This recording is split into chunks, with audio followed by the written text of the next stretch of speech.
Bonjour à tous, ravie de vous retrouver ce matin. C'est une belle histoire qui prend fin. L'A380 d'Air France va faire aujourd'hui son dernier vol en France pendant quelques heures avec à son bord 516 salariés du groupe et le patron de la compagnie, le Canadien Benjamin Smith.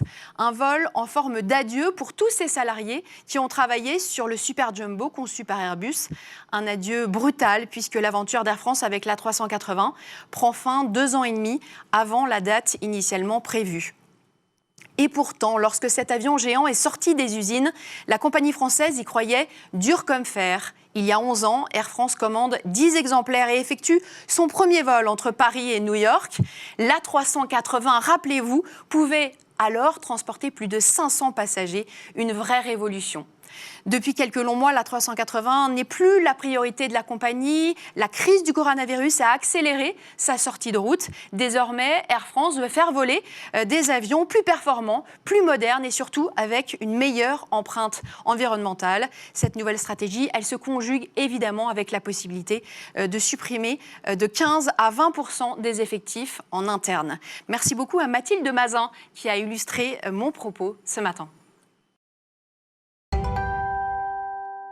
Comme chaque matin dans cette matinale, 4 entrepreneurs audacieux sont avec nous. Il est plus souvent à Annecy, dans son usine, que sur les plateaux de télé parisiens. Son terrain de jeu, ce sont les stations de ski. Alexandre Fauvet, directeur général de Fusalp, est avec nous ce matin pour parler du succès de sa marque. À la fin de cette émission, sachez que vous saurez tout de l'économie circulaire et que vous aurez envie de créer votre propre potager intelligent, puisque les fondateurs de Home Potager et de Murphy sont avec nous. Mais tout de suite, on prête attention aux 4 chiffres avec Olivia. Les 4 chiffres du jour, Olivia. Bonjour Capucine, bonjour à tous. Devenir millionnaire après avoir trouvé des pierres précieuses, c'est la fabuleuse histoire d'un mineur tanzanien. Sunny Laser a perçu 3 millions d'euros du ministère des Mines de son pays, à qui il a vendu 2 pierres brutes de tanzanite, l'une des pierres précieuses les plus rares sur Terre et que l'on trouve dans un seul endroit au monde, le nord de la Tanzanie. Son attrait réside dans la variété de ses teintes qui vont de l'outre-mer au bleu saphir. Elle se distingue par ses harmoniques pourpres et violettes. Plus la couleur est claire, plus le prix est élevé. Une joie donc pour ce père de famille de plus de 30 enfants. On enchaîne avec le deuxième chiffre, Olivia. Et oui, on continue, Capucine, avec la superstar des Lakers, LeBron James, qui lève 100 millions de dollars avec son agent Maverick Carter. Objectif, créer un empire médiatique qui donne une visibilité aux créateurs noirs. Son nom, The Spring Hill Company, une société de production cinématographique et télévisuelle. Les fonds récoltés proviennent d'un groupe d'investisseurs, parmi lesquels l'Université de Californie. Un troisième chiffre, il est question d'un labo pharmaceutique. Tout à fait, avec 1 000 euros. C'est la somme qu'est condamné à verser le laboratoire Merck à chacun des 3 329 plaignants dans l'affaire du Levothyrox, soit 3 329 000 euros. La Cour d'appel de Lyon a reconnu que Merck avait commis une faute au moment du changement de formule de son traitement. Et on termine avec une petite note artistique, Olivia. Comment une peinture de 60 millions de dollars pourrait constituer le plus grand test pour le marché de l'art pendant la crise du coronavirus? Le nom de l'œuvre, le triptyque inspiré par l'Orestie des Skills de Francis Bacon. La multinationale Sotheby's souhaite vendre ce tableau lors d'une série de ventes aux enchères débutant lundi. Il s'agit du premier véritable test sur le marché mondial de l'art depuis la pandémie. Merci beaucoup, Olivia. Tout de suite, Smart Leader.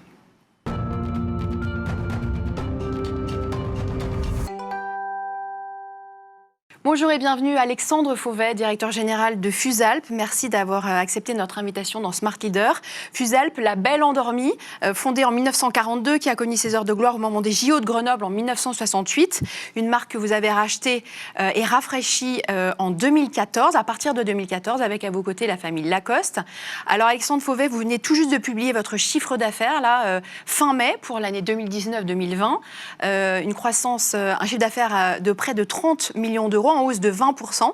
De manière générale, le trend de croissance de votre chiffre d'affaires depuis 2014, il est plutôt autour de 35%. Vous enchaînez aussi les ouvertures de boutiques à travers le monde, on va en parler. Mais vous venez juste de signer cette semaine l'ouverture de 3 boutiques, une nouvelle à Paris, une en Suisse et une au Luxembourg. La crise, elle semble vous effleurer. Comment est-ce que vous l'expliquez ? Non, elle ne nous effleure pas, malheureusement. On prend la crise comme beaucoup d'entreprises, et notamment les entreprises retail. On se souvient évidemment du 5 décembre qui a été cette première journée de grève qui faisait suite au mouvement des Gilets jaunes. Et puis on a enchaîné par le coronavirus. On a une boutique, on avait d'ailleurs plusieurs boutiques en Asie. On a été frappé très très tôt dès le mois de janvier. Donc non, il faut rester très prudent. Avec beaucoup d'humilité, on fait le dos rond, on est face au vent, c'est pas facile. C'est vrai qu'on a repris une entreprise en 2014 et on a eu la chance de rencontrer tout de suite notre public en fait, grâce à une nouvelle offre, nouveaux produits. Donc on a grimpé l'échelle très vite, on a multiplié par 5 notre chiffre d'affaires, vous l'avez rappelé, en l'espace donc de 6 ans. Mais voilà, il y a des défis qui sont énormes. Alors on va parler de l'entreprise en détail. Je reviens sur la crise. Quels sont les enseignements de cette crise ? Comment est-ce que vous l'avez vécu ? La crise, alors pour moi, en fait, c'est une chance. C'est une chance à une seule condition, c'est qu'on n'oublie pas. D'abord, qu'on n'oublie pas évidemment ses victimes. On a été touché aussi, comme beaucoup d'entreprises, au cœur même de l'équipe et des collaborateurs. Et qu'on n'oublie pas la façon dont on l'a géré, avec énormément d'agilité, en se recentrant sur l'essentiel. On a appris à travailler à distance aussi, les uns et les autres. Et ça, c'est important pour moi parce que, en fait, vous l'avez signalé, on a une base qui est à Annecy, mais on est très présent à Paris. On a 8 boutiques aujourd'hui à Paris. On a ouvert 5 filiales à l'étranger. Et tout ça, en fait, ça remodèle la façon dont on travaille tous ensemble. On a 150 collaborateurs. Quand je suis arrivé, il n'y en avait que 30. Et ils étaient tous à Annecy. Donc, in fine, de ce point de vue-là, en tout cas, la crise sur la partie management a agi comme un accélérateur. Il fallait qu'on le fasse, on a été obligé de le faire et on l'a fait, et c'est tant mieux. Est-ce que vous avez transféré des clients physiques vers le digital concrètement pendant la crise ? Oui, bien sûr, comme beaucoup. On a souvent triplé en fait nos chiffres d'affaires, pas au début. Pas au début du confinement, mais ensuite, effectivement, on a été très, très actifs sur la partie web, comme énormément d'entreprises retail, hein, évidemment. Et là, en l'espèce... ça ne compense pas, ça compense pas du tout. On se retrouve, on est à la tête d'une quarantaine de boutiques, on perd énormément d'argent tous les jours. Donc là, il faut faire preuve de sang-froid, il faut rassurer les collaborateurs, il faut énormément communiquer. C'est l'un des enseignements pour moi de cette crise, c'est qu'il faut communiquer à tous les niveaux. Ce sont les chefs de service, mais aussi le dirigeant qui doit communiquer en direct. On a, grâce aux outils informatiques, on a pu le faire et c'est indispensable parce que sinon, vous avez un stress qui se développe au sein des collaborateurs. Et en fait, il faut continuer d'avancer en confiance. Alors, ce qui est paradoxal, c'est que vous parlez d'une période douloureuse et en même temps, vous continuez à ouvrir des boutiques, on l'a dit, la Suisse, une boutique à Paris, une autre au Luxembourg. Ces ouvertures de boutiques en mode commando, il faut vraiment le dire, parce que 45 boutiques en 6 ans, c'est énorme. C'est la pierre angulaire de votre stratégie. Pourquoi est-ce que vous continuez, même en cette période de crise ? Oui, tout à fait. Parce que, en fait, vous avez tout à fait raison. En fait, on a changé notre modèle économique. En 6 ans, on l'a changé de façon absolument radicale parce que quand on a repris cette entreprise, qui était donc une petite entreprise, elle était wholesale. C'était une entreprise en fait qui vendait sa marchandise auprès de revendeurs. Et puis en fait, dès la première année, la première saison, on a décidé d'ouvrir une boutique avec pas mal d'audace en fait, en plein cœur de Paris. Et il se trouve que tout de suite, ça a pris, on a retrouvé une clientèle et donc à partir de là, ça nous a mis en confiance et puis on a développé notre retail qui aujourd'hui représente 80% de notre business. Donc on n'a pas l'intention de lâcher l'affaire, évidemment. Si je prends le mois de juin, qui est une nouvelle année donc pour nous, on est à plus 145%. De croissance. Donc, on est toujours en forte croissance. Il y a moins de trafic dans les boutiques, très clairement, mais le taux de conversion est meilleur, à ceci près que les boutiques touristiques, en revanche, évidemment, souffrent. Évidemment. Alors, une fois que vous aurez couvert toute la planète en ouverture de boutiques et que tous vos potentiels clients seront équipés en tenue FUSALP, qu'est-ce que vous allez faire ? Il y a un petit peu de marge. Bah non. Donc, non, mais on a évidemment plein de projets. FUSALP, on a redémarré avec le cœur même de FUSALP, c'est-à-dire le ski, le vêtement de ski. Mais l'ambition, c'est d'aller au-delà du ski. Parce qu'en fait, l'ambition, c'est de créer, développer, imaginer... Est-ce que c'est aller au-delà du ski ou est-ce que le ski va devenir minoritaire ? Moi, j'aimerais bien... Alors, ça deviendra minoritaire de toute façon. Il est déjà relativement équilibré avec le prêt-à-porter, en tout cas sur l'homme. Parce que notre best-seller, ça n'est plus aujourd'hui, ça n'est plus un produit de ski. C'est en fait une parka, outerwear, en fait, que vous allez porter en ville, qui a les caractéristiques en fait, du vêtement de ski dans la mesure où c'est un tissu de ski qu'on a développé pour le ski, donc en fait qui a ses propriétés en fait de protection contre voilà, la pluie, la neige et évidemment le froid, mais ça n'est plus une veste de ski aujourd'hui. Donc on part en fait du ski parce qu'on va développer des techniques, des technologies que l'on a développées pour le ski, et en l'espèce, on a aussi développé une petite structure de recherche et développement et innovation qui est très très importante à mes yeux, mais aussi on a un programme de compétition avec des jeunes athlètes, avec des jeunes skieurs, et ça nous permet un petit peu à l'instar finalement des concept cars dans l'automobile, d'aller très loin pour ensuite pouvoir redécliner en fait ces technos sur les produits du quotidien. Alors, on l'a vu dans l'infographie qui était à l'écran tout à l'heure, ce qui tire votre croissance, c'est que vous réalisez 50% de votre chiffre d'affaires à l'étranger. Quels sont les marchés les plus porteurs, Alexandre Fauvet?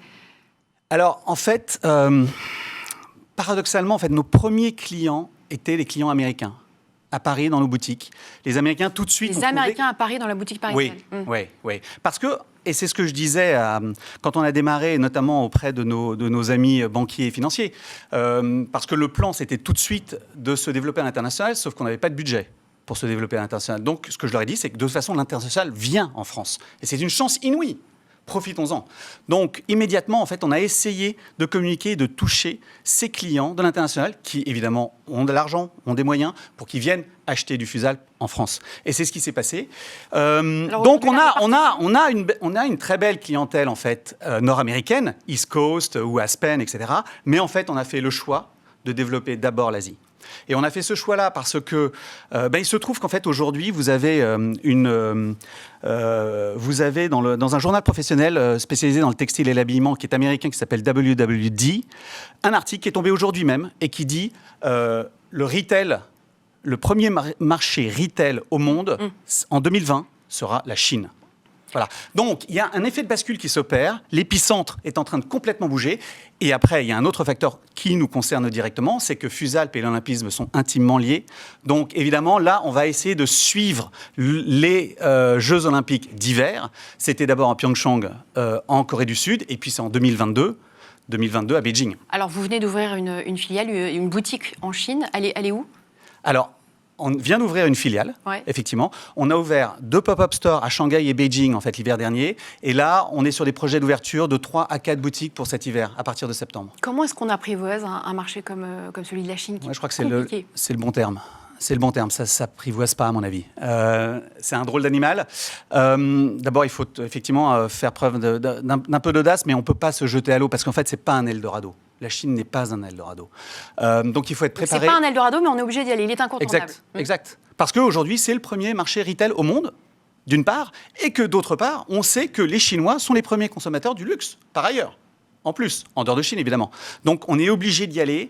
Une fois de plus, le timing, c'est toujours très, très compliqué, ces histoires de timing. Donc là, en l'espèce, on a Beijing 2022. On veut être présent à cette occasion. C'est important. C'est un appel d'air qui est important pour une marque comme la nôtre.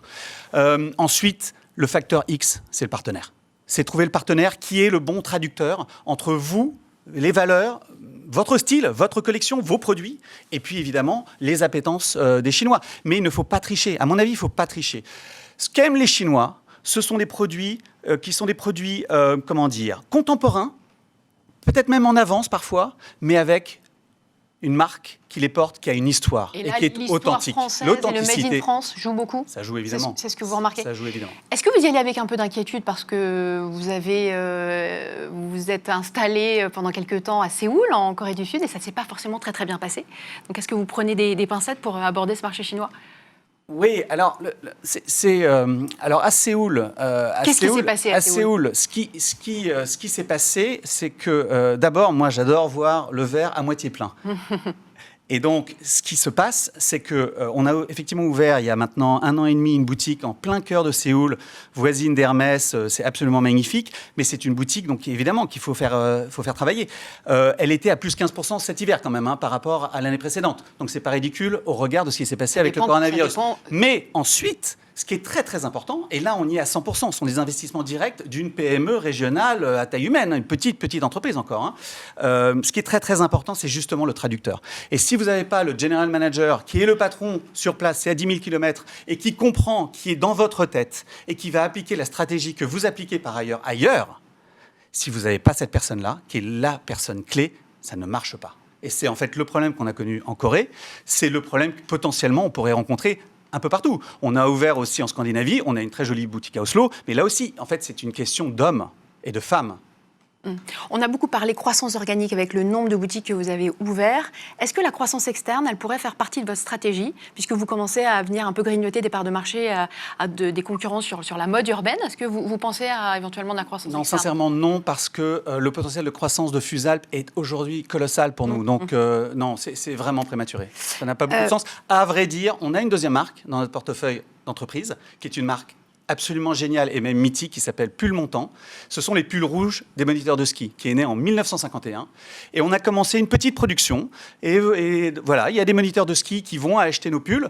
Et on adorerait pouvoir véritablement la relancer. Et là, on parle de savoir-faire français. C'est absolument génial en matière de pulls et de mailles.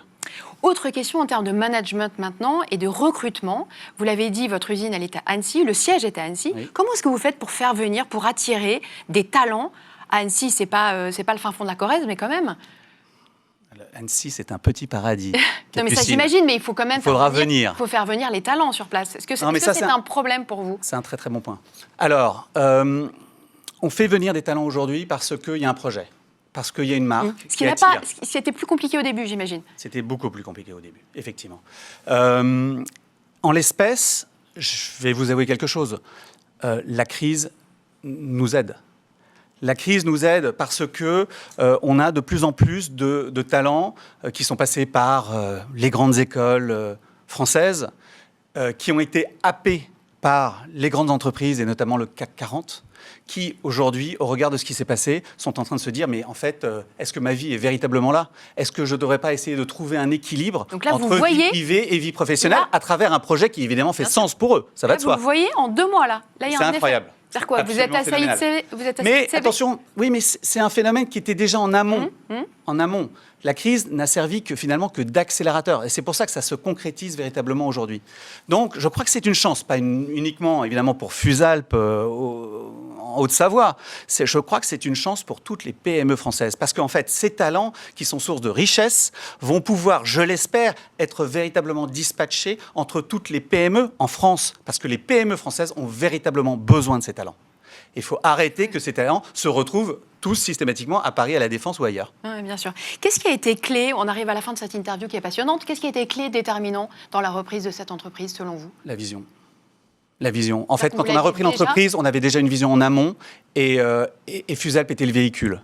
Et il se trouve que c'était le véhicule parfait de ce qu'on avait envie de dire. Et ensuite, la revitalisation des savoir-faire. Bon, je suis à la base un homme de marque et de marketing. Et beaucoup ont dit, ah oui, mais c'est un repositionnement marketing Fusalp. Absolument pas. On a travaillé comme des fous sur quoi? Sur le produit. Le produit. Et ce produit qui correspondait donc à cette vision. En France, et cette vision, c'était, oui, tout à fait. Et cette vision, c'était quoi? C'était, en fait, il y a un trou dans le marché.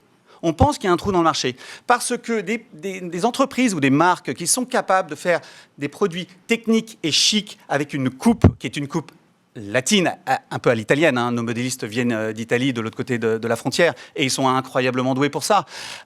Finalement, il y avait très, très, très peu d'acteurs qui étaient capables de faire ça, et c'était notre envie. Et donc, on a profité aussi de Fusalp, qui a été créé par des tailleurs. Et ça, c'est absolument génial d'arriver à faire converger ces deux cultures, le sport et la mode. Et c'est difficile de conserver cette innovation, de la garder comme un point incontournable dans votre stratégie? Non, ce qui est difficile, c'est en fait de faire cohabiter des cultures différentes, parce que ça crée des clashs, mais qui sont créateurs en fait de valeurs, évidemment. Et donc à chaque fois, j'ai une directrice artistique qui vient de l'univers de la mode, une directrice de collection, des chefs de produits qui vont venir de l'univers du ski. Ils ne mettent pas le curseur de valeur toujours au même endroit, il faut qu'on en fasse la synthèse. Mais cette synthèse doit être un bon compromis, pas un mauvais compromis. Et ça, c'est absolument passionnant. Merci beaucoup Alexandre Fauvet, directeur général de Fusalp. Merci d'être venu sur ce plateau. Tout de suite, on se projette dans le futur avec Smart Tomorrow.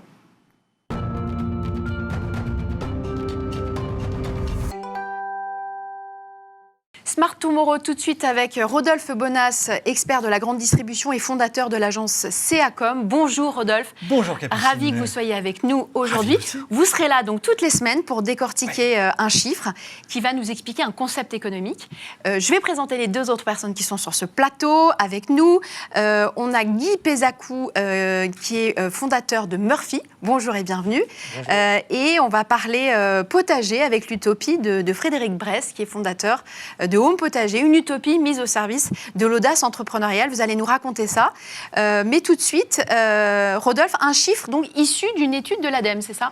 Eh oui, l'ADEME, vous savez, l'ADEME, c'est la fameuse agence de l'environnement et de la maîtrise de l'énergie. Elle nous apprend un truc assez incroyable, c'est qu'elle estime que le coût écologique de la livraison à domicile de nos produits serait 3 à 5 fois moins élevé que le fait de les acheter en magasin. C'est un peu incroyable d'imaginer que finalement, une livraison individuelle aurait un coût environnemental moins important qu'en allant dans les magasins. Alors, vous y croyez alors ou pas ? Alors j'y crois parce que j'ai testé, on va creuser ensemble, Capucine, cette affaire. Donc la première des raisons, elle est toute simple, c'est qu'en fait, plus la distance parcourue par nos produits est élevée, plus le coût environnemental est important. Et c'est vrai que lorsque nous allons nous-mêmes dans un magasin, que fait le produit ? Il part du producteur, puis après il va dans un entrepôt, puis dans l'entrepôt il va dans un magasin, et enfin du magasin, il va chez vous directement dans votre réfrigérateur. Eh bien ça a un coût plus élevé que finalement d'aller du producteur à un entrepôt, puis de l'entrepôt directement chez nous. Alors, encore faut-il que ça vienne depuis le producteur, depuis l'agriculteur. Alors vous avez raison Capucine, parce que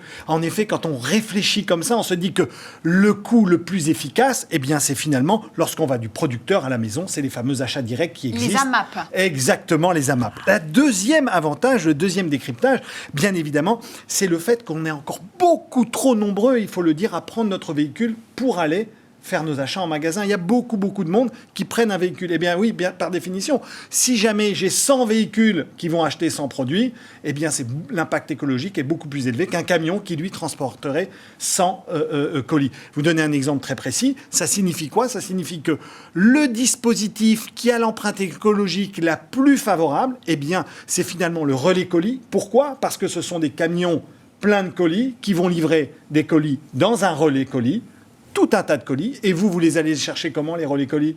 Vous allez la plupart du temps à pied, vous n'allez pas prendre la voiture. Et enfin, la troisième raison qui est assez intéressante, c'est qu'il y a derrière tout ça des coûts qui sont liés au magasin propre, puisqu'un magasin en tant que tel, lorsqu'il accueille du public, il a un coût énergétique d'électricité, les frigos, les lumières et tout ce qui va autour de ce magasin. Bien sûr, la climatisation, par exemple, qui n'existe pas quand on est fondamentalement dans les entrepôts, qui a un coût écologique et plus important que lorsqu'on livre. Là, la question qu'on peut se poser, c'est c'est ça. Si la livraison est ratée, qu'est-ce qui se passe ? Eh bien oui, on peut se poser, de se dire, mais finalement, parfois la livraison est ratée. Dans ce cas-là, la livraison à domicile, ça coûte beaucoup plus cher en termes d'empreinte écologique que quand on va acheter notre produit. Bien oui, c'est ce qu'on peut imaginer, sauf qu'aujourd'hui, sachez que la moyenne des écarts de livraison qui sont ratés, c'est à peine 15%. Le reste sont les premières livraisons échouées, c'est à peine 15%. Ça veut dire que 85% des livraisons initiées en livraison à domicile sont des succès. Et c'est assez formidable pour ça.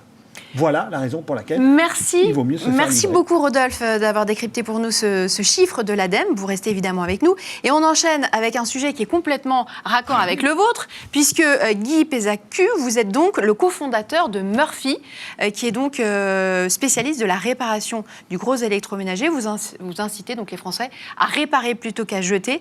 Est-ce que vous avez fait une levée de fonds il y a 2 ans ? Il y a 1 an, oui. 1 an, de 2 millions d'euros. Exactement. C'est ça.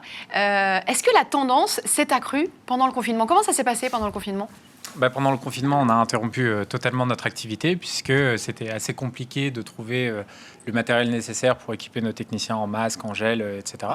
Et donc, à la reprise, on a vu un trafic sur notre site internet littéralement exploser. Donc, on s'est dit, c'est normal, les gens ont eu des pannes pendant le confinement et puis ça va redescendre. Et en fait, pas du tout. On a stabilisé quasiment 75% de croissance. Donc, ça montre qu'en fait, on pense plutôt que les gens ont eu le temps chez eux de réfléchir un peu à leurs valeurs, leur manière de consommer. Donc, on parlait tout à l'heure d'impact carbone. En gros, un lave-linge, 60% de son impact quand on prend l'extraction de matière, la production, la distribution et sa durée de vie, 60% de son impact, c'est tout ce qui vient avant la vente. Faut savoir que c'est 2 tonnes de matière première mobilisée pour fabriquer un lave-linge. Et ça a un impact significatif sur l'environnement. Quelques chiffres pour bien comprendre le potentiel. Vous enregistrez chaque mois une croissance de 20% de votre volume d'activité. Et Murphy a réalisé plus de 1,5 million de chiffre d'affaires, prévoit d'en atteindre 6 millions sur l'année 2020. C'est colossal. Quel est le potentiel de ce marché? Parce que là, tout est en train de changer. Crise oblige aussi.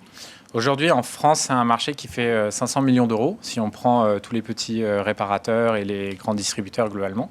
Et malheureusement, il n'y a pas d'acteurs indépendants qui fassent de la réparation d'électroménager avec des gros process industriels à très grande échelle, et c'est ce qu'on aspire à devenir. Et on pense que le marché a un potentiel plutôt de l'ordre de 2 milliards juste en France.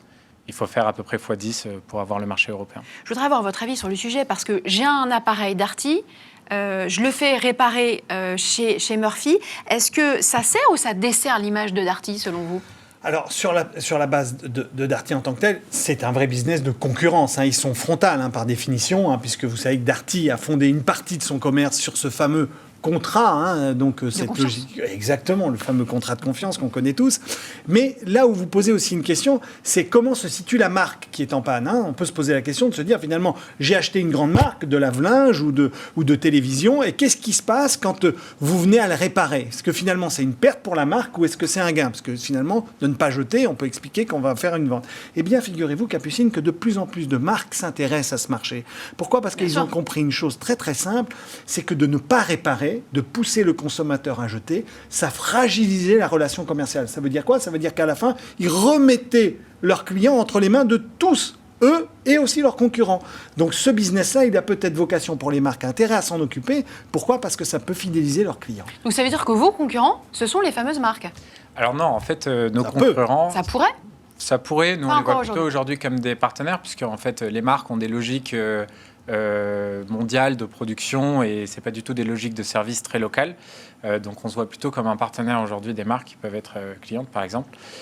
Par contre, ce sont vraiment effectivement nos concurrents directs, ce sont les distributeurs de produits neufs, puisqu'aujourd'hui, un consommateur français qui rencontre une panne d'électroménager hors garantie, dans 4 cas sur 5, il va acheter un produit neuf directement. Sauf qu'en fait, les marques aujourd'hui sont plutôt prescripteurs de la réparation, parce que les marges qui sont appliquées sur la vente de pièces détachées sont beaucoup plus importantes que sur la vente de produits neufs. Et c'est positif, en fait c'est assez logique. Quand vous avez besoin d'un lave-linge, vous allez chez Darty, vous en choisissez un parmi 5 marques. Et d'un autre côté, si vous avez besoin d'une pièce détachée pour votre lave-linge Bosch, vous avez besoin de la pièce de Bosch, quel que soit le distributeur. Oui, question rapide. Est-ce que vous garantissez après? C'est-à-dire, c'est assez compliqué. C'est-à-dire que vous... Garantie de la garantie. Voilà, exactement. La fameuse garantie de la garantie. Est-ce que c'est opéré au travers de votre service? Oui, nos réparations sont garanties 6 mois. Et là, en fait, la boîte a juste 18 mois d'historique, puisqu'on a lancé ça en août 2018. Donc, on a fait une étude sur l'ensemble de nos clients pour voir quel est le taux de panne suite à une réparation. Et c'est assez impressionnant, puisque dans plus de 90% des cas, on a eu des clients qui nous ont dit que les produits n'étaient pas retombés en panne. 80% au-delà de 18 mois.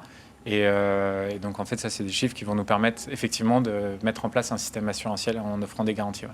Sans transition, on passe à vous, Frédéric Bresse. Bresse. Vous êtes le fondateur de Home Potager, des potagers urbains intelligents. Oui. Racontez-nous, ça ressemble à quoi? C'est comment? En fait, nous, on était partis sur un constat, c'est qu'en fait, quand vous parlez de potager, vous mettez rien que le mot de potager dans la tête des gens, ça crée vraiment de l'endorphine. C'est vraiment, vous avez le sourire. Et quand vous leur posez la prochaine question, c'est-à-dire, est-ce que vous pratiquez? Et là, ils paniquent. Et c'est là qu'ils paniquent. Parce que, en fait, quand vous parlez de culture en ville, vous avez le camp de ceux qui rêvent d'avoir un potager, mais qui n'y arrivent jamais au travers des échecs. Ouais. Et ceux qui en profitent. Donc c'est pour ça que je parlais d'utopie tout à l'heure. Vous avez voulu quand même créer, on voit à l'image, donc des potagers intelligents pour des gens qui auraient peur de s'y frotter. Nous, en fait, on a voulu prendre le côté culture urbaine sur un concept ludique et productif. Parce qu'en fait, quand les gens pratiquent, ce qu'ils cherchent, bien sûr, c'est pouvoir produire et consommer. Et justement, je rejoins par rapport à la chronique de l'ADEME. Ce que l'ADEME a démontré, c'est qu'en fait, plus la chaîne qu'il y a entre le producteur et le consommateur est longue, Et plus vous créez de l'impact environnemental. Donc là, vous êtes très très court en fait, puisque vous êtes sur le balcon et on cultive ses tomates, ses Exactement. concombres sur le balcon. Enfin, nous, le producteur égale le consommateur. Vous satisfait. Voilà, il y a Voilà, pas mieux, là. le producteur égale le consommateur. Ouais. Donc il n'y a rien de plus court que Ouais. notre business model parce qu'en fait, vous Non, consommez. mais ce est-ce que que vous c'est produisez. possible? Est-ce que vraiment les Parisiens peuvent... Parce que vous parlez de... Il y a un chiffre que j'ai lu dans vos communiqués, 100 millions... 100 kilos. 100 kilos.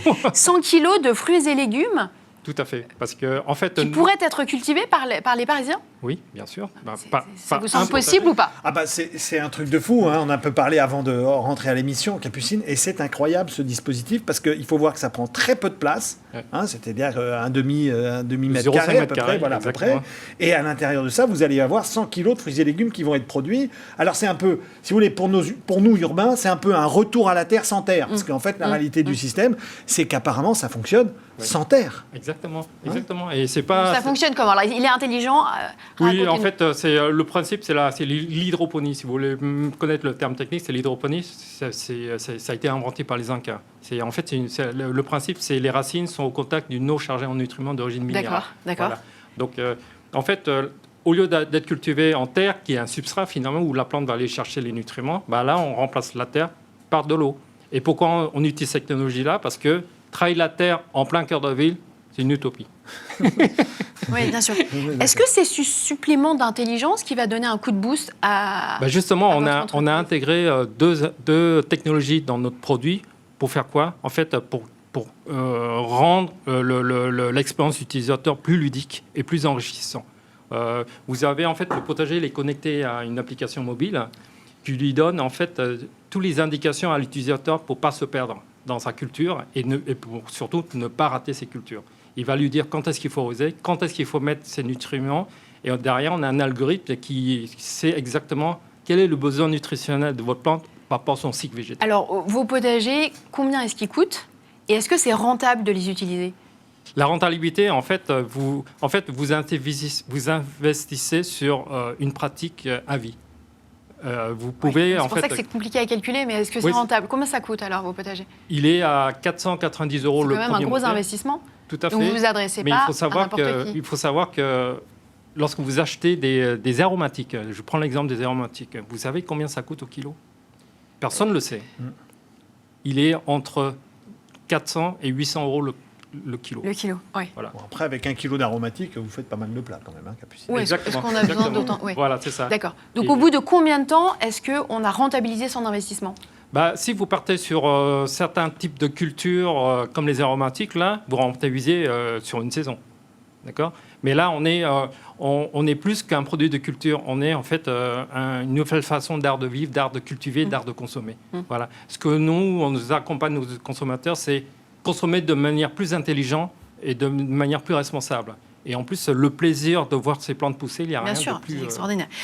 Question toute bête, est-ce qu'on est obligé aussi de protéger la plante? Je m'explique, c'est-à-dire que même en milieu urbain, Oui. on a des logiques où les plantes peuvent être attaquées. Est-ce qu'on a besoin de pesticides ou on a besoin, en plus des nutriments que vous fournissez? Ah non, non. Ben, le fait d'enlever la terre, d'être une culture sans terre, en fait, on enlève tous les contraintes liées à la terre. C'est-à-dire tout ce qui est mauvaises herbes, tout ce qui est bactéries, tout ce qui est autre. Donc vous avez une culture en zéro pesticide. Et on invite les utilisateurs à utiliser notre produit à l'extérieur parce que c'est à l'extérieur qu'on est en milieu vraiment naturel pour la plante. Parce que la plante, il faut savoir, elle a besoin d'être cogitée dans tous les sens par le vent, par la pluie, par les intempéries et autres. Et plus la plante est confrontée à ces aléas de la nature, plus on la fortifie. Voilà. À quelles contraintes est-ce que vous devez faire face? Les contraintes aujourd'hui Ouais. Aujourd'hui, en fait, les contraintes qu'on peut avoir en ville, c'est les pigeons, par exemple. On n'imagine pas, mais par exemple, c'est les pigeons qui peuvent venir, en fait, dévorer vos tomates cerises. Donc il faut bien les protéger quand même un petit peu. Oui, mais bon, les attaques de pigeons, il y a des astuces pour ça aussi. Rodolphe Bonas, recycler les objets, on l'a vu, fabriquer ses propres aliments. Est-ce que les marques ont conscience qu'on est aux portes d'un monde complètement nouveau? Est-ce qu'elles ont Elles essayent d'anticiper Ouais. au maximum. Elles anticipent suffisamment par rapport à des acteurs ultra innovants. Je vais vous dire, elles ont ces deux entrepreneurs. toujours un temps de retard sur des éléments sociétaux aussi fondamentaux que cela. Mais quand même, elles essayent d'avancer et d'essayer de provoquer ces éléments-là. Comment est-ce qu'on peut imaginer, il y a même encore 5-6 ans, qu'une marque comme Ikea repenserait un dispositif pour proposer de recycler des produits qui sont utilisés. Ça, c'était pas dans ces logiques. Comment est-ce qu'il y a même quelques années, on imaginait finalement fréquenter des enseignes alimentaires et consommer des fruits, des légumes qui sont cultivés sur le toit de ces mêmes enseignes. Donc on voit qu'il y a une rupture dans les modes de consommation que les marques et les enseignes essayent d'accompagner. Elles ne sont pas toujours en avance, mais c'est pas toujours évident. Quand vous êtes, je reprends cette expression que j'adore, d'accord, et vous savez qu'il n'y a pas beaucoup de fabricants de bougies qui ont réussi à vendre des ampoules. Eh bien, c'est un peu ce qu'on va leur demander de faire aujourd'hui. Je reviens vers vous. Murphy, aujourd'hui, c'est 80 salariés en CDI. Vous comptez recruter 50 personnes d'ici fin 2020. L'emploi de demain, il sera dans la réparation, le recyclé. Selon vous, il y a vraiment un potentiel de croissance dans ce domaine-là? Ah oui, c'est certain. En fait, une de nos valeurs très fortes chez Murphy, ce qu'on dit, c'est les héros de demain seront réparateurs électroménagers. Et on y croit vraiment, hein, parce que, en fait, aujourd'hui, ce qui est un peu absurde, c'est qu'on en vient à croire que c'est plus intéressant d'acheter un produit qui a été fabriqué en Asie, transporté en porte-conteneurs, stocké dans un entrepôt continental, déplacé en camion dans un entrepôt régional où il y a 2 personnes qui viennent le prendre, qui le livrent chez vous, qui vont l'emmener au recyclage. Enfin, tout ça, en fait, c'est plus intéressant que de faire venir un technicien qui habite à 10 minutes de chez vous. Et nous, ça, on n'y croit pas. On pense que c'est parce qu'il y a besoin d'investissement en IT, il y a besoin de nouveaux outils numériques pour faire en sorte de fluidifier et d'enlever toutes les frictions qu'il y a dans la réparation. Et c'est ce qu'on fait plutôt bien. Et on pense vraiment que l'emploi local, c'est... Et vous avez du mal à recruter? C'est notre plus grande difficulté, C'est ça. parce que... On va pas se mentir, l'économie circulaire, c'est quand même un concept de bobo éduqué. Et malheureusement, les jeunes, là, ça fait 20 ans qu'ils ne se forment plus à la réparation d'électroménagers. La filière est en grande difficulté. Il faudrait en tout cas former 20 000 techniciens réparateurs électroménagers en France pour résoudre le problème de la surconsommation d'électroménagers. Et donc ça, c'est une paire de manches qui va être compliquée. Ouais. Merci beaucoup à tous les trois. Rodolphe Bonas, on se retrouve la semaine prochaine. Merci beaucoup d'être venu nous voir dans Smart Tomorrow. Frédéric Bress, fondateur de Home Potager. Longue vie à vos potagers intelligents. Et donc Guy Pézacu, fondateur de la jeune pousse Murphy. Merci beaucoup à tous les trois. Et on enchaîne tout de suite avec la dernière séquence de Smart Up.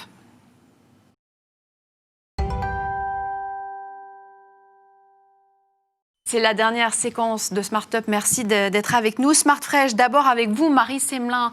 Bonjour et bienvenue sur ce plateau. Vous animez un podcast sur le travail pour le studio de production de podcast Louis Média. Et puis on mettra aussi l'accent ce matin sur le recrutement, chamboulé ou non par la crise. C'est ce que vous allez nous dire. Yvan Gélève Darou, vous êtes fondateur d'un cabinet de recrutement qui s'appelle Synapse Executive Search. Bonjour et bienvenue. Bonjour. Marie, on est ravis que vous soyez avec nous ce matin. Votre podcast, il s'appelle Travail en cours. Il y a 2 épisodes par mois. Il est sorti hier sur donc, la plateforme Louis Média. Il est question de racisme au travail. Donc, en parallèle du mouvement Black Lives Matter, vous avez voulu savoir comment les personnes non blanches vivent ces manifestations planétaires, mais cette fois sur leur lieu de travail. C'est assez audacieux comme podcast. Oui.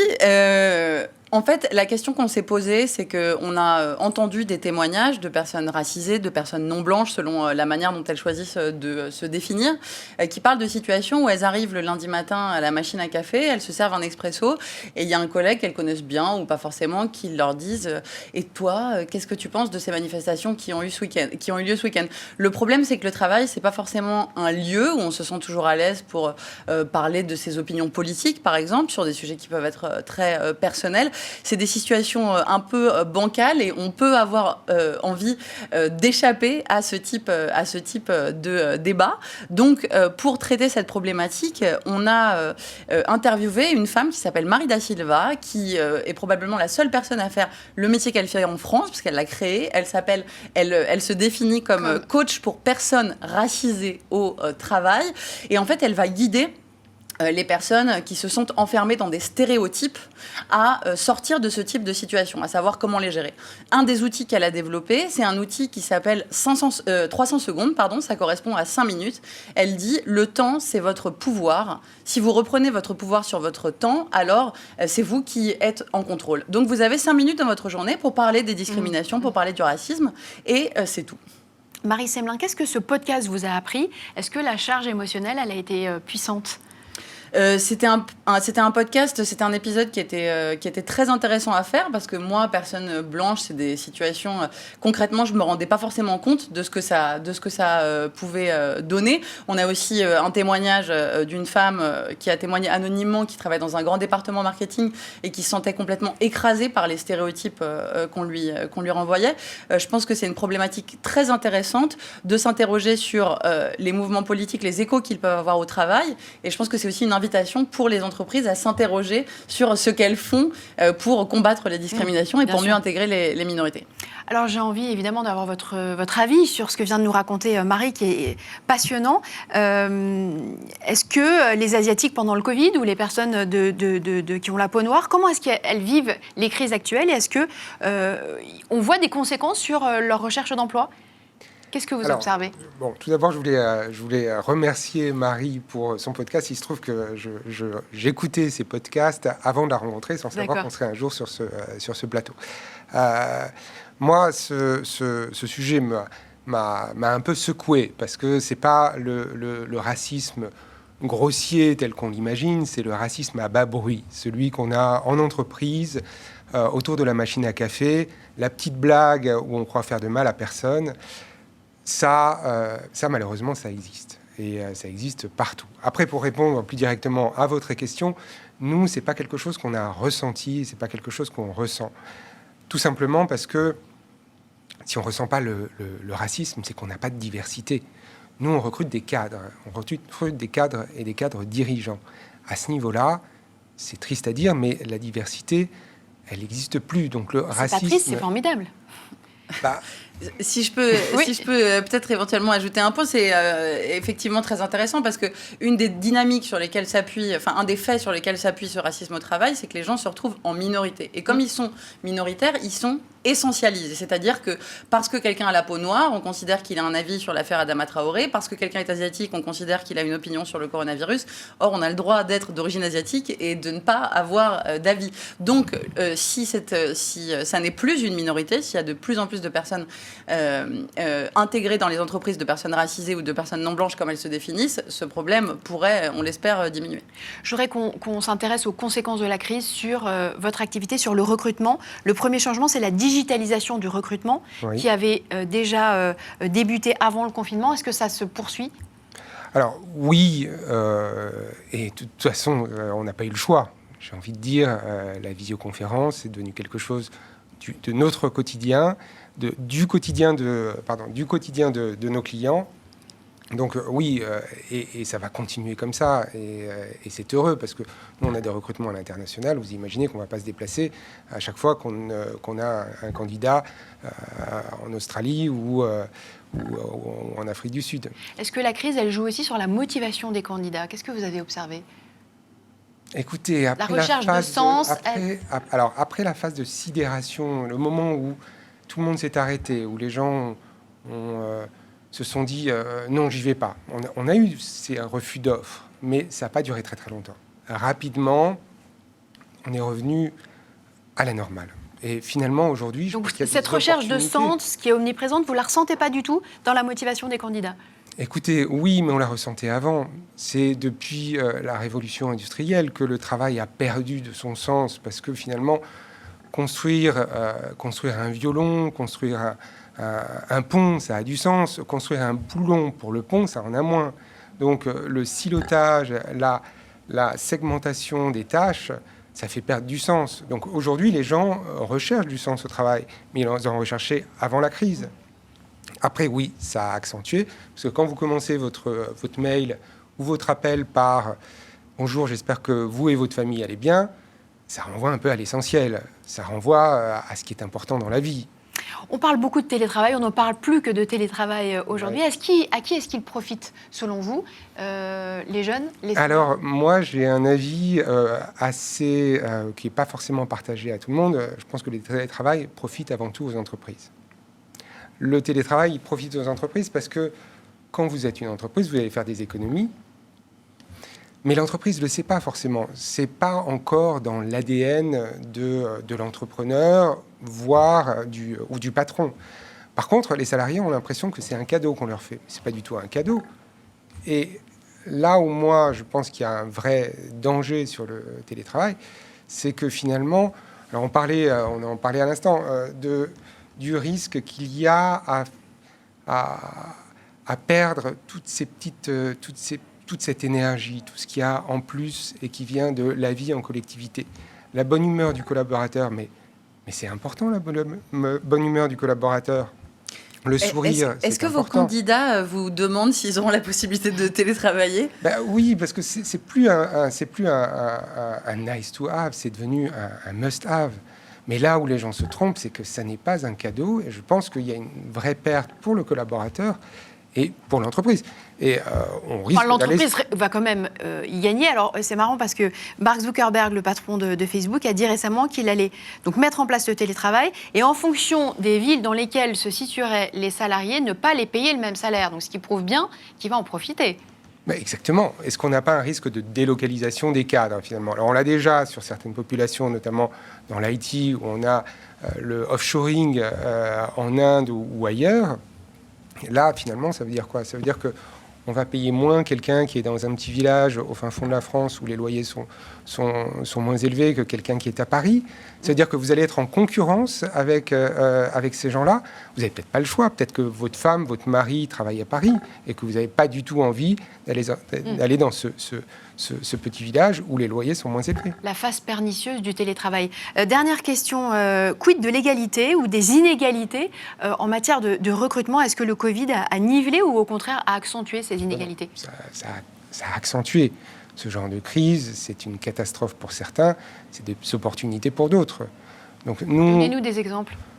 Écoutez, je pense que dans la tech, il y aura des opportunités. Je pense que c'est des métiers qui vont continuer de recruter. J'entendais à l'instant un de vos invités qui disait j'ai besoin de recruter. Oui, il y a des gens qui ont besoin de recruter. Je pense que dans le tourisme, dans le retail, dans le transport, je pense que là, ça va frapper un peu plus fort.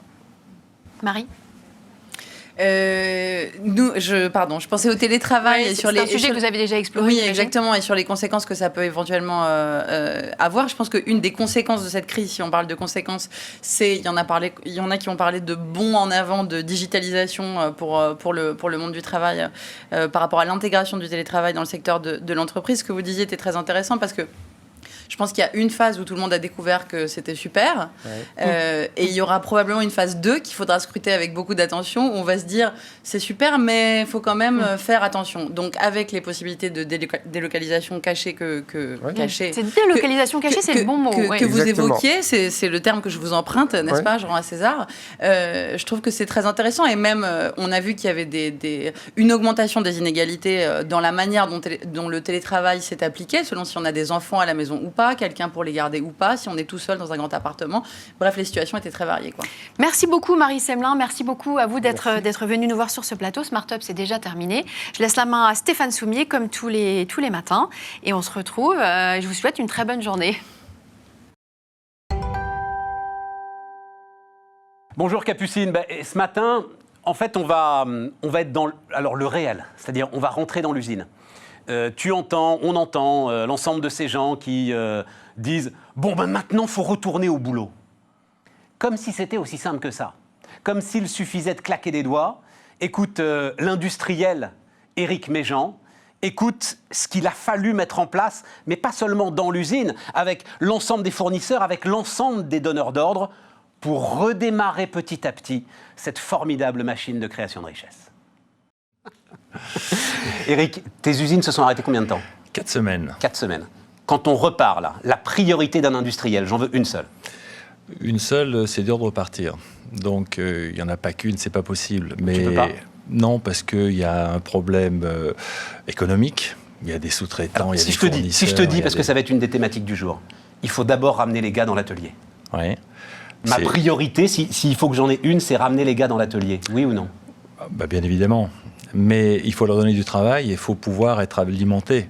Donc il y a cette composante économique en amont qui fait que tu dois être totalement à jour vis-à-vis de tes fournisseurs en termes de règlement. Ça, c'est un sujet dont on a beaucoup parlé et qui est une priorité. Tout le monde est tendu, tout le monde a peur. Donc, nous, on a eu la chance d'attaquer cette crise avec une trésorerie qui était suffisante. On était à jour au niveau des règlements, mais on a senti une très grosse tension. Les petits sous-traitants, tu t'inscris dans une chaîne de création de valeur. Absolument. Ces petits sous-traitants, nous, on a l'obligation de les payer avant tout le monde et on a payé même des travaux avant qu'ils soient faits pour que ces gens-là ne soient pas asphyxiés par l'absence de trésorerie. Une fois que ce problème, je dirais économique, est mis en place, il faut faire revenir les gens. Et là, il y a un travail organisationnel. C'est la mise en place, ou disons la réécriture des ateliers en fonction des gestes barrières, des directives gouvernementales qui nous ont été données. Alors, attends, reprenons d'abord, parce qu'on n'en parle pas assez de ça. Effectivement, cette chaîne qui fait que à l'arrivée, à la sortie, il y a une grosse semis Lambéret qui va permettre de transporter des périssables dans des conditions de froid qui sont absolument parfaites.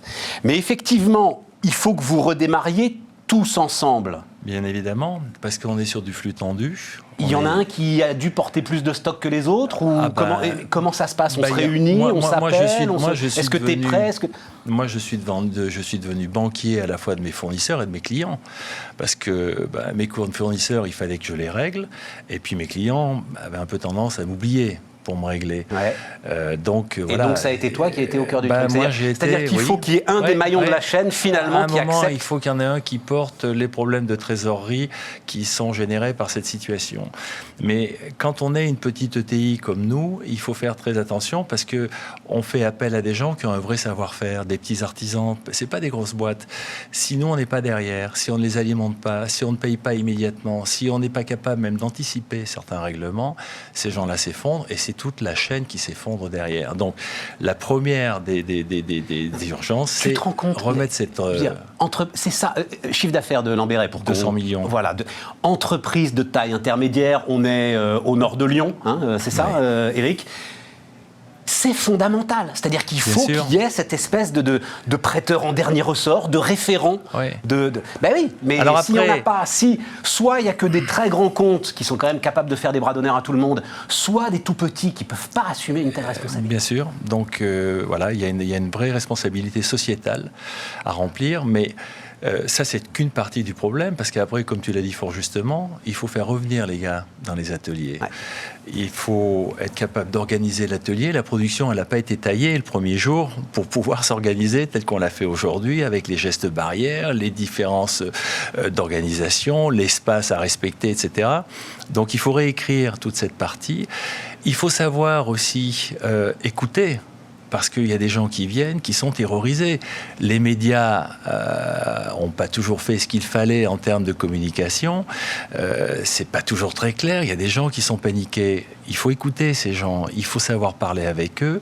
Il faut respecter cette crainte, cette peur pour pouvoir permettre aux gens de s'apaiser et de se mettre en mode travail. Et le dernier point... Combien de temps ça a pris, ça? Cette séquence où... Mais alors, d'ailleurs, comment ça se passe? Et combien de salariés aujourd'hui pour toi? 1 millier, pas tout à fait, maintenant on est un peu moins, mais tu peux pas tous les appeler, pas possible. Ah non. Donc c'est quoi? C'est de la communication digitale? Oui, non, on a fait un courrier déjà, on a envoyé un courrier à tout le monde pour expliquer ce qui allait se passer, pour expliquer que Lambéret était en très bonne santé, pour pas rajouter au stress du Covid un stress, est-ce que ma boîte va péter les plombs, est-ce que je vais perdre mon boulot, etc. Expliquer qu'on était en train d'aménager l'entreprise pour pouvoir les recevoir dans des conditions sanitaires qui sont en parfaite adéquation avec ce que nous ont imposé les pouvoirs publics, et puis repartir. Alors, ça n'a pas toujours été très simple, Il faut, après, c'est un peu coup de téléphone, on appelle, ça coince ici, ça coince... Tous les chefs d'atelier sont montés au créneau, c'est un vrai travail collectif. Incroyable. Et après, c'est du... Donc c'est quoi? C'est le chef d'atelier qui, à un moment, dit « Ok, je vais m'en occuper, moi, je vais appeler mes gars. » Voilà, on rattaque, j'appelle mes gars. t'es là lundi, tu viens, ouais, pourquoi? Qu'est-ce qui se passe? Pourquoi? Mais non, tu crains rien, écoute, viens, tu verras, on a fait ci, on a organisé, oui, on a du gel hydroalcoolique, mais il y a des masques, mais on a organisé. Moi, j'ai une cantine, je fais 250 repas par jour. Alors, j'avais le droit de rester ouvert parce que je ne reçois pas du public. Tu avais fait venir un grand chef étoilé. Ah oui, quand on l'a inauguré. Oui. Mais là, on n'était pas en mode Georges Blanc. Ouais, voilà, c'est ça. On n'était pas en mode Georges Blanc. Mais on a remis en route cette cantine avec tout un tas de, bien évidemment, de procédures, de gestes barrières.